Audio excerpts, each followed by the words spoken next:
안녕하십니까. 박훈탁TV입니다.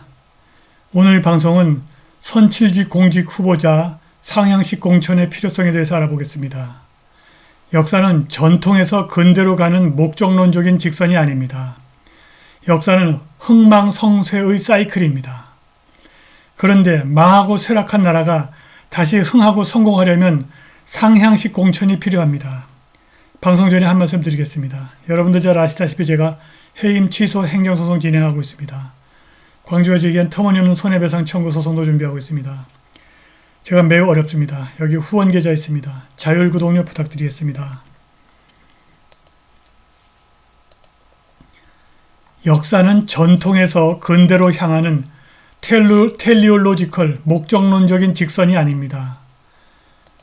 역사는 흥망성쇠를 반복하는 사이클입니다. 문제는 모든 나라가 자동적으로 흥망성쇠의 사이클을 반복하는 것은 아니라는 점입니다. 망하고 쇠락한 나라가 다시 흥왕하고 성공하려면 선출직 공직 후보 상향식 공천이라고 하는 특별한 조건이 필요합니다. 지금 미국은 패망과 쇠락에 거스를 수 없는 추세에 접어들었습니다. 국회의원과 대통령 후보 상향식 공천을 하는 미국에서 특히 공화당 의원과 대선 후보가 정의 회복과 나라 살리기를 위해서 고군분투하고 있습니다. 대한민국도 지금 위기에 처해 있습니다. 그런데 상향식 공천을 하지 않는 한국에는 정의 회복과 나라 살리기를 위해서 싸우는 의원과 대선 주자가 단 1명도 없습니다. 오늘 우리는 망하고 쇠락하는 미국을 위한 의원과 대선 후보의 고군분투를 부러운 마음으로 구경하겠습니다. 국제정치를 읽는 문법이 있습니다. 정부가 외교정책의 방향과 입장을 바꿀 때 문서 유출이라고 하는 전형적인 방법을 사용합니다. 미 국방성에서 발생한 문서 유출이 우발적인 사고라고 믿는 사람은 거의 없을 뿐만 아니라 미국 정부도 사람들이 그렇다고 믿어주기를 기대하지도 않습니다. 중요한 것은 바이든 행정부가 우크라이나 전에서 발을 빼고 위기를 막을 수 있을지 여부입니다. 미국이 처참한 지경으로 치닫고 있다는 예측이 있으나 공직 후보 상향식 공천을 하는 미국은 신뢰할 수 있는 의원과 대선 주자를 갖고 있습니다. 25년 이상 전 세계 헤지펀드, 은행, 중개회사 및 개인을 대상으로 독립적인 시장 조사를 해온 찰스 내너가 전쟁 주기가 다가오고 있다고 경고했습니다. 그는 몇 년 전 어느 시점에 미국 달러 사이클이 하향세를 보일 것이라고 예측했습니다. 그는 물리적으로 미국인들이 위험에 처해 있고 그들은 그것을 이해하지 못하는 것 같다. 경제는 정말로 고통받을 것이다. 그런데 달러가 정말 낮아지면 수출에 유리하기 때문에 경제가 약간 반등할 수 있다. 그러나 그것은 사람들에게 바보 같은 반등이다. 장기적으로는 이제 막 끝났다 라고 말했습니다. 내너는 미국이 제국의 끝자락에 있다. 미국은 후퇴하고 있으며 더 이상 1위가 아니다 라고 말했습니다. 내년은 엄청난 인명 손실을 예측했습니다. 다음 전쟁 주기에 지구 인구의 30%가 죽을 것입니다. 우리는 미국이 문명의 끝에 있습니다. 우리 모두가 죽는 것이 아니라 문명의 종말입니다. 나쁜 교육, 너무 많은 미결제 대출, 사람들이 정말 열심히 일하기에는 너무 게을러지는 것과 같은 다른 나라를 끝장낸 동일한 문제를 갖고 있습니다. 그것은 보통 제국의 종말을 의미합니다. 정말 세계대전이 일어날까요? 워싱턴 포스트가 로이드 국방장관에게 우크라이나 전쟁이 러시아와 미국의 대리전이냐고 물었고 로이드가 이것이 푸틴이 선택한 전쟁이다. 우리는 러시아와 전쟁을 하고 있지 않으며 러시아와 전쟁을 하지 않을 것이다. 애초부터 러시아의 선택이었다라고 대답했습니다. 그러나 펜타곤 유출 문서는 우크라이나에 미국 특수부대가 주둔하고 있음을 확인했습니다. 1년 전에 로이드 오스틴은 우크라이나 대의를 지원하는 데 있어서 러시아를 약화시키는 것이 미국의 정책이라고 명시적으로 말했습니다. 지금까지 대리전을 부인해온 워싱턴 포스트를 비롯한 주류 매체들이 태도를 바꾸고 있습니다. 지금 초미의 관심사는 대리전 여부가 아니라 우크라이나에 주둔하고 있는 미군 병력의 규모입니다. 이 규모의 크기에 따라 미국이 러시아와 직접 전쟁을 준비하고 있는지 여부를 추정할 수 있습니다. 이 유출 문서는 미국의 특수작전 부대가 러시아의 침공 이후 우크라이나에 배치되었다는 디 인터셉트의 2022년 10월 기사를 확인했습니다. 인터셉트 보고서는 미국의 특수 요원들이 우크라이나에서 무엇을 하고 있었는지에 대해서는 언급하지 않았으나 지상에 있는 CIA 요원을 포함한 광범위한 비밀작전의 일부라고 말했습니다.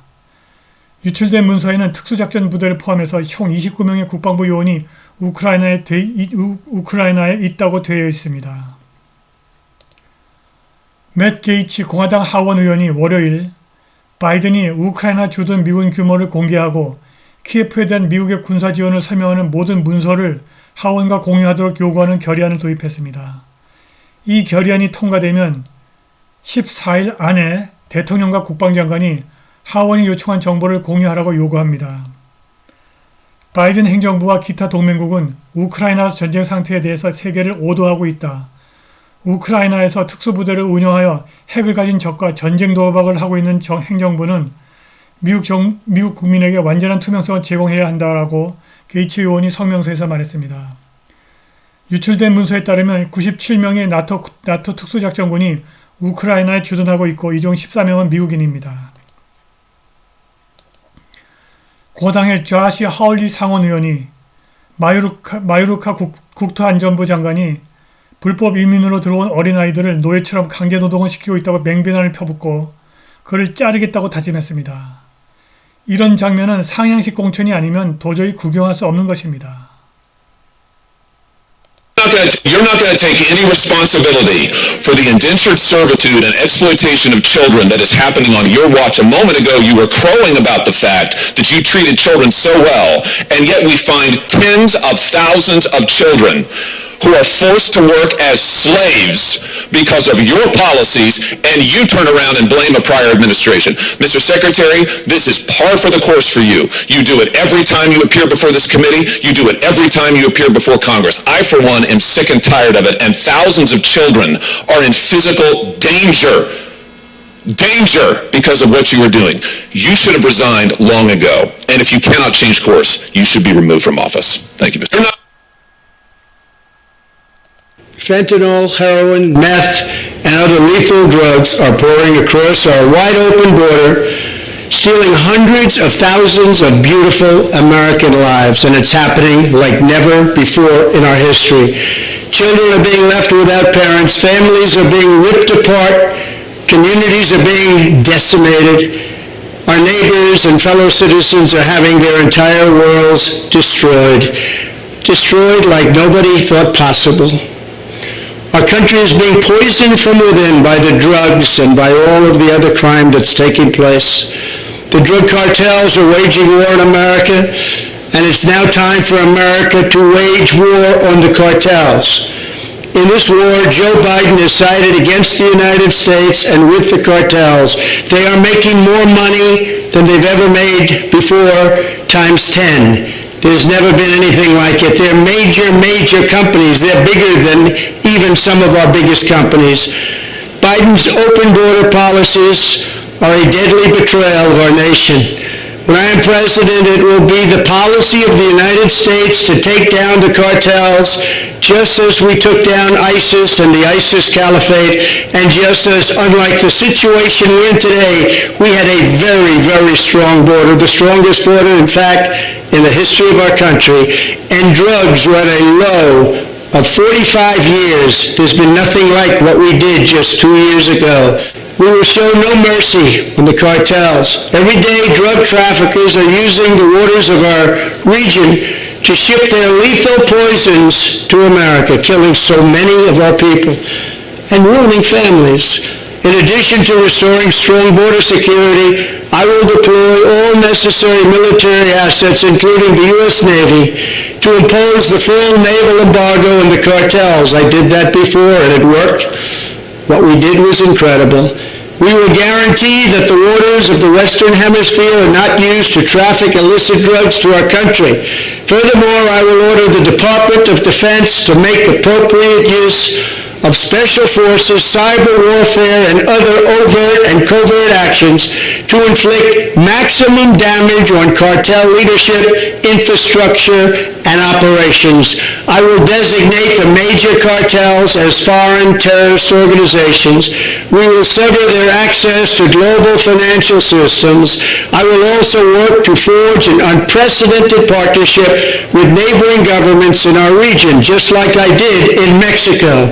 And remember, in Mexico alone, an estimated 100,000 civilians have been tragically murdered or gone missing at the hands of these cartels.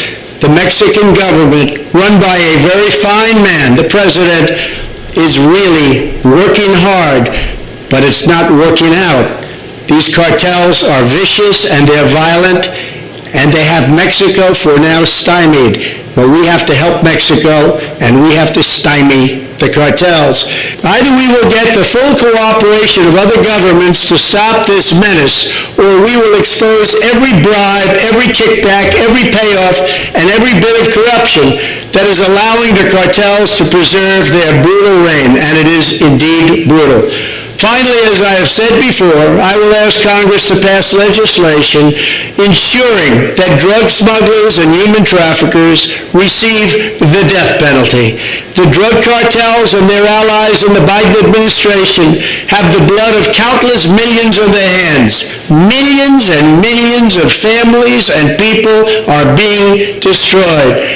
When I'm back in the White House, the drug kingpins and vicious traffickers will never sleep soundly again. We did it once, and we did it better than anybody else. There's never been a better border than we had just 2 years ago.